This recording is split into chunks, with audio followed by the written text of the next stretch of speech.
ഇവിടെ രണ്ട് കാര്യങ്ങളെ രണ്ടായി കാണേണ്ടതായിട്ടുണ്ട്. ധനകാര്യ ഞെരുക്കം, സാമ്പത്തിക പ്രതിസന്ധി. ഇത് രണ്ടും ഒന്നായി കാണുന്ന നില അത് ചില പ്രത്യേക അജണ്ടയുടെ ഭാഗമായിട്ടാണ്. രണ്ടും രണ്ടാണെന്നത് സൗകര്യപൂർവം മറച്ചുവെക്കത്താണ് കാണാൻ നമുക്ക് സാധിക്കുക. കേരളത്തിൽ ധനകാര്യ ഞെരുക്കം അനുഭവപ്പെടുന്നു എന്നത് വസ്തുതയാണ്. അതിന് ഇടയാക്കിയത് കേന്ദ്ര സർക്കാരിൻ്റെ നയങ്ങളാണ്. സ്വാഭാവികമായും ആ കാര്യത്തിൽ കേന്ദ്ര സർക്കാരിൻ്റെ നയങ്ങൾ തുറന്നു കാണിക്കുകയും അതിനെ വിമർശിക്കുകയും വേണം. എന്നാൽ അത്തരമൊരു സമീപനം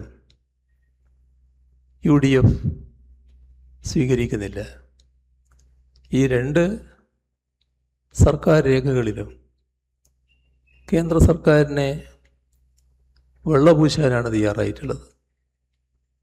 കേന്ദ്ര സർക്കാരിൻ്റെ നയങ്ങൾ കേരളത്തെ എങ്ങനെയെല്ലാം പ്രതികൂലമായി ബാധിക്കുന്നു എന്ന് പറയാതിരിക്കുന്നത് തന്നെ കേന്ദ്ര സർക്കാരിനെ വെള്ളപൂശുന്നതിനു വേണ്ടിയുള്ള ശ്രമത്തിൻ്റെ ഭാഗമാണ്. എന്നാൽ കടുത്ത സാമ്പത്തിക പ്രതിസന്ധിയാണ് എന്ന ഒരു പൊതുപ്രതീതി സൃഷ്ടിക്കുക, അതിലൂടെ സ്വാഭാവികമായി സർക്കാരിൽ നിക്ഷിപ്തമായ ധനപരമായ ഉത്തരവാദിത്വങ്ങളിൽ നിന്ന് ഒഴിഞ്ഞു മാറുക, ഇതാണ് UDF സർക്കാർ ഉദ്ദേശിക്കുന്നത്.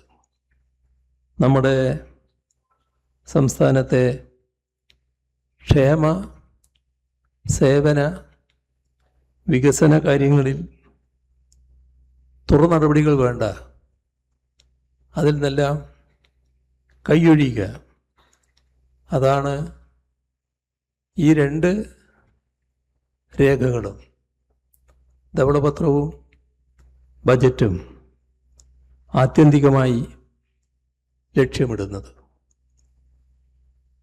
കേരളത്തിലെ കടുത്ത സാമ്പത്തിക പ്രതിസന്ധി എന്ന് പറയുമ്പോൾ നമ്മുടെ നാടിനെ സാമ്പത്തികമായി ഞെരുക്കുന്ന, ധനരംഗത്ത് വരിഞ്ഞു മുറുക്കുന്ന കേന്ദ്ര നയം കാണാതിരിക്കരുത്.